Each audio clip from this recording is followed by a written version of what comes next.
Hi. So Life Inc.'s leadership team thought would be great for us to just share our thoughts on our theme for this year, which is addressing the status quo, diversity, equity, and inclusion, and mental health.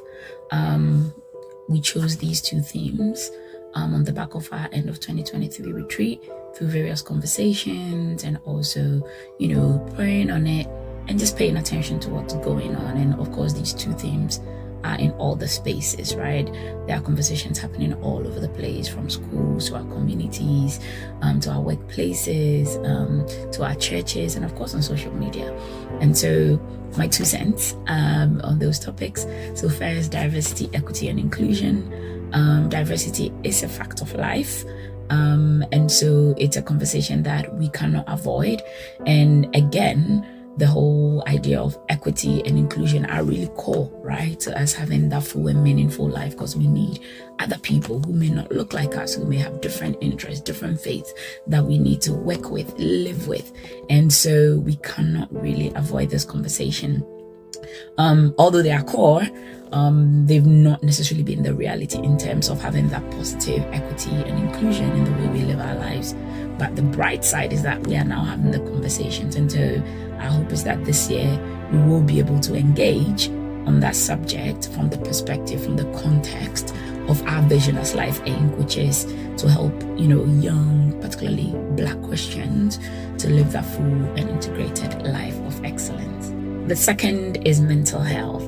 This one is very close to my heart because culturally it's not something we talk about a lot within the Black community. And it's something that we also cannot avoid because it's an inherent part of who we are.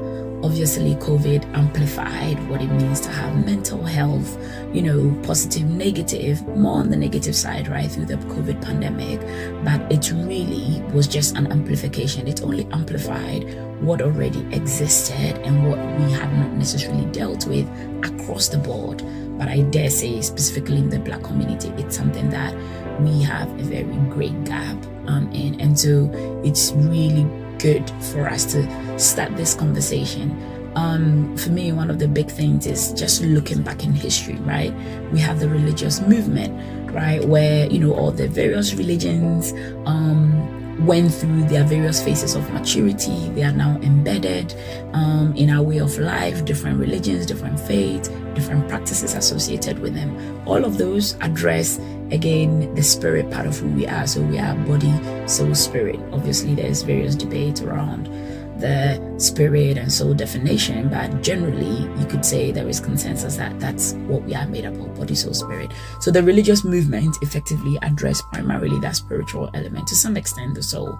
We've also had our physical health, right, and the evolution of science, which over the years has effectively evolved and improved in terms of how we take care of our health, understanding more of how our bodies work, and also coming up with various solutions, treatments to help deal with some of the ailments. And that evolution is continuing, right, with technology.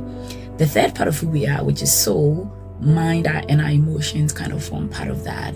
That has not really had its moment, right? And so to some extent, I believe it is this era we are in where we are focusing more on that soul aspect of who we are. And that's where our mental health comes in.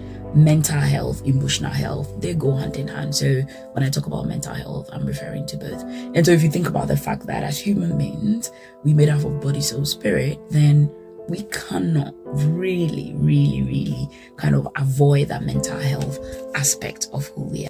And although we cannot avoid it, to some extent, we've tried to avoid it, which then puts us at risk of being overrun by it, which is, partly what's happening with various forms of challenges, anxiety, depression, and, even in some instances, we cannot even describe what we're going through, right? Because we don't have the right words. We don't know how to even describe because we don't have the language for it. And so we're hoping to, again, have those conversations. There is power in naming, there is power in having those conversations and in learning and becoming more comfortable having these. It should be the norm for us to talk about our mental health. And another thing I want to mention is mental health is not just negative. There is positive mental health. So positive and negative mental mental/emotional health, right? The goal is that we want to be able to equip ourselves to kind of build more positively when it comes to our mental and emotional health, and also equip ourselves with the skills to be able to address and handle when it's, we face it from a negative angle. So yes, join the conversation, send us your views, put your comments even under this video, and again, stay tuned for the programs that we will be sharing shortly around these themes. So thanks for your time, and yes, have a great rest of the year, and see you soon. Bye.